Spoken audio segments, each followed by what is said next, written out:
नमस्कार दर्शकवृन्द, विश्वमा यस्ता थुप्रै अनौठो गाउँहरू रहेका छन् जुन गाउँको बारेमा सुन्दा तपाईलाई अचम्म लाग्न सक्ला। आज हामीले यस्तै अनौठा गाउँहरूको बारेमा चर्चा गर्नेछौँ, जसको लागि तपाईले अन्तिमसम्म हेर्नुहोला।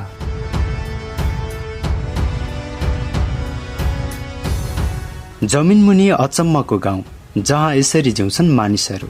संसारमा मानिसहरूको रुचि चाहना फरक फरक हुन्छन्। रुचि अनुसार नै कस्तो ठाउँमा बस्ने व्यक्ति समुदायमा निर्भर रहन्छ। कुनै रुचिहरू अचम्मका हुन्छन्। आज हामी कुरा गर्दैछौँ ट्युनिसियाको दजेबल दहरको हो, जहाँ आजसम्म पनि त्यहाँका मानिसहरू अन्डरग्राउन्ड घरमा बस्छन्। जमिनमुनि पुरानो तरिकाले बनेका यी घरमा न गर्मीको असर छ न चिसोको। पछिल्लो केही वर्ष यता यहाँको जनसङ्ख्या निकै घटेको छ। केही परिवार मात्र यहाँ बस्ने गरेका छन्। उनीहरू यो ठाउँलाई निकै माया गर्छन्। छोडेर जाने विषयमा सोच्न समेत सक्दैनन्। यो गाउँको नाम तिजमा हो। ट्युनिसियाका प्रेसिडेन्ट हबिब बागुइबाले 1960 को दशकमा यो बस्ती बसाएको बताइन्छ। केही परिवारले यो बस्ती छाडेका छन्। सुक्खा र भारी वर्षाका कारण घर ढल्छन्, तर मानिसहरूले अर्को घर बनाइहाल्छन्। यहाँ बस्ने मानिसहरू निकै खुसी छन्। यहाँका सबै घर ज्वालामुखी फुटेर बनाएको गुफा जस्तो ठाउँमा बनेका छन्। यसको आसपासमा जैतुनको रुख छन्। निकै अजिबको देखिने यो बस्ती लिबियाको सीमा नजिक छ। यहाँका मानिसहरू पर्यटन व्यवसाय र जैतुन खेतीका माध्यमबाट जीवन धान्ने गर्छन्। त्यहाँ अन्डरग्राउन्ड होटल समेत खुलेको छ। सन् 2011 मा भएको अरब क्रान्तिका कारण पर्यटन व्यवसायमा गिरावट आएको बताइन्छ।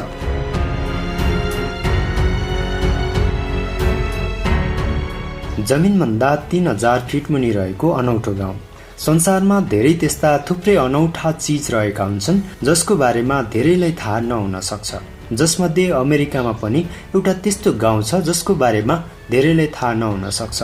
उसो त उक्त भूमिगत गाउँमा वर्षेनी लाखौं पर्यटकहरू भने आउने गर्छन्। अमेरिकाको प्रसिद्ध ग्रान्ड क्यानोन नजिकैको हवासु क्यानोन स्थित सुपाई नामको यो भूमिगत गाउँ जमिनभन्दा 3000 फिट तल रहेको छ। यो गाउँ हेर्नका लागि वर्षमा 55 लाख मानिस एरिजोना आउँदछन्। हवासु क्यानोन नजिकै एउटा गहिरो खाडी छ। सोही खाडीमा उक्त गाउँ अवस्थित रहेको छ। सो गाउँको कुल जनसङ्ख्या 208 जना रहेको छ। सो गाउँमा रेड इन्डियन जातिका मानिसहरू बस्दछन्। यो गाउँ बाहिरी आधुनिक दुनियाँबाट अलगिएको छ। त्यहाँ आवागमनका साधन पनि निकै सीमित रहेको छ।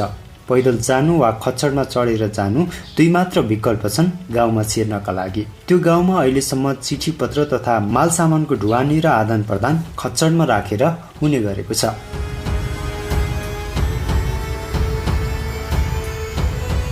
माटोको थुप्रो मुनि रहेको शानदार गाउँ हेर्दा अचम्मको छ। अस्ट्रेलियाको एलिडेज शहरबाट 486 किलोमिटर दूरीमा रहेको एउटा गाउँ जुन आफैमा अचम्मको छ। हो, गाउँ खाली जमिनको तल छ। कुबरपेडी नामको यो गाउँ जमिन मुनि छ। माथिबाट माटोको थुप्रो देखिने यो थुप्रोको मुनि घरहरू छन्। तर यहाँ भित्रको बनावट र साजसज्जा कुनै महल भन्दा कम छैन। 3500 जनसङ्ख्या रहेको यस गाउँमा जमिन मुनिको आलिशान घरमा बस्छन्। यहाँ होटल, स्पा, क्यासिनो लगायत सबै सुविधा छ।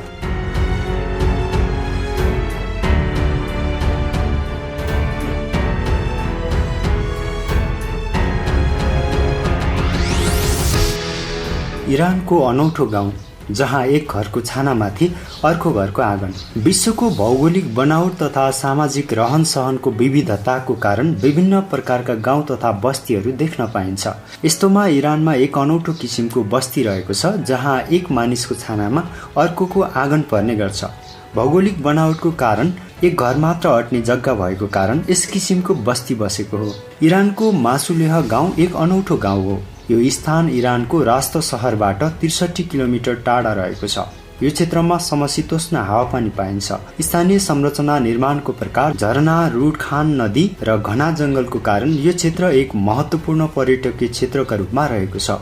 यो गाउँको संरचनाको कारण समग्र बस्ती नै एक अर्कासँग सम्बन्धित रहेको छ। एउटाको आँगन अर्को घरको छाना हुन्छ भने एक अर्कोसँग सम्बन्धित हुनु स्वाभाविक पनि हो। मासुलियाका स्थानीय मानिसहरू टेलिस भाषा बोल्ने गर्छन्। गिलानको उत्तरी क्षेत्रमा इरानियन भाषा बोलिने गरिएको छ भने दक्षिणी भागमा अजरबैजान रहेको छ। यो गाउँबाट 200 मिटर टाढा मासुलिया रुडखान नदीमा बनेको एक झरना छ। मासुलिया गाउँमा धेरै जंगलहरू रहेका कारण यो गाउँ धेरै जसो हुस्सुले ढाकिएको हुन्छ। समग्र इरानको भन्दा यो गाउँमा मौसम फरक हुने भएका कारण यसले इरानको मौसममा पनि एक विविधता थपेको छ।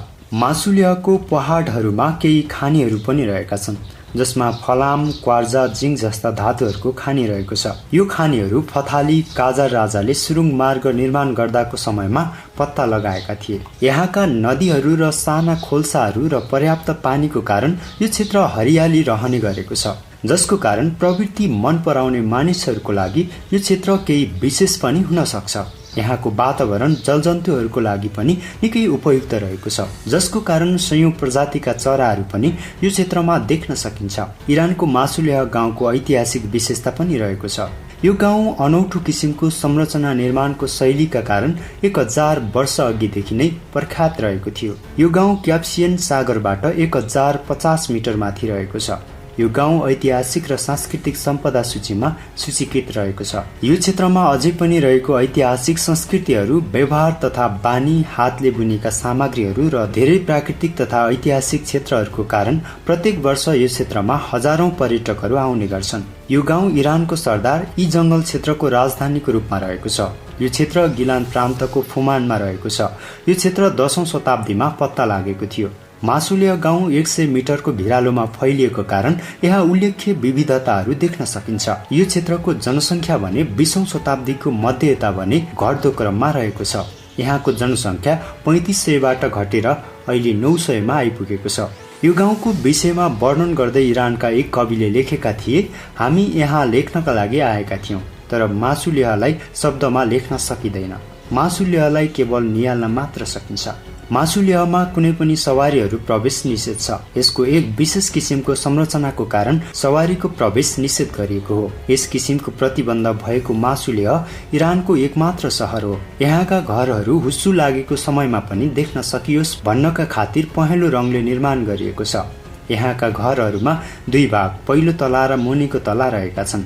यहाँका घरहरू निर्माणको लागि सामान्यतया काँचो इँटा, ढुङ्गा, काठ र माटोको प्रयोग गरिएको छ। यो गाउँमा विभिन्न 4 समुदायका मानिसहरूको बसोबास छ। गाउँबाट जंगल, चौरहरू र पहाडको अनुपम दृश्य देख्न सकिन्छ।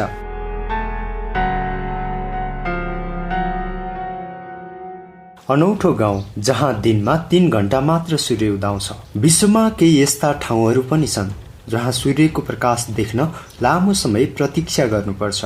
यस्तै घामको प्रकाश देख्न नै लामो समय कुर्नुपर्ने ठाउँहरूमध्ये रुसको शाखा याकुटियाको ओमेकान गाउँ पनि एक हो। यो गाउँ संसारका सबैभन्दा चिसो ठाउँ मध्येको एक हो। उक्त गाउँमा दिनमा जम्मा 3 घण्टा मात्र घामको प्रकाश देख्न सकिन्छ। यो ठाउँमा एउटा बस्ती बस्छ। यो गाउँबाट बग्ने नदीहरू वर्षको अधिकांश समय जम्ने गर्छन्। यो गाउँ आर्कटिक सर्किलबाट 350 किलोमिटर टाढा छ। यो गाउँमा जाडो याममा सूर्य दिनमा जम्मा 3 घण्टा मात्र उदाउँछ। यो ठाउँमा जति नै चिसो र जाडो भए पनि प्रत्येक दिन बच्चाहरू स्कुल जाने गर्छन्। यहाँ स्कुलले तब मात्रै बिदा दिन्छ जब तापक्रम -52 डिग्री सेल्सियसमा झर्छ। यहाँ 3 लाख मानिसहरू बसोबास गर्ने गर्छन्।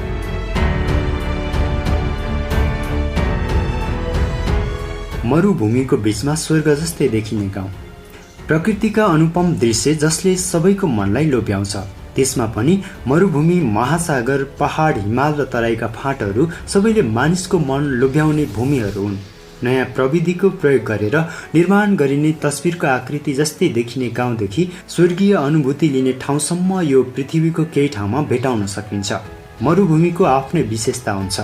यहाँ मरुभूमिको बीचमा एक गाउँ छ जसको तस्बिरले नै तपाईको मनलाई लोभ्याउने काम गर्छ। यस्तो सुन्दर गाउँ हो पेरुको हुका चाइना। 96 परिवार भएको यो सानो गाउँ हो, जुन गाउँ अति सुन्दर छ। भौतिक पूर्वाधारले पूर्ण यो गाउँमा मरुभूमि भित्रकै अनुपम दृश्य हो। सूर्यास्तको सुन्दर दृश्यावलोकनका लागि प्रसिद्ध हुका चाइनाको दृश्य टाढाबाट हेर्दा 3D पेन्टिङ जस्तो देखिन्छ। अझै रोचक त के छ भने यो गाउँको बीचमा एक पोखरी छ, जुन पोखरीमा नुहाएमा छालासँग सम्बन्धित सम्पूर्ण रोगको उपचार हुने विश्वास गरिन्छ। नेपालका पनि यस्तै धेरै सुन्दर दृश्यावलोकन गर्ने ठाउँ छन्, तर प्रचारको अभावमा ओझेलमा परेका छन्।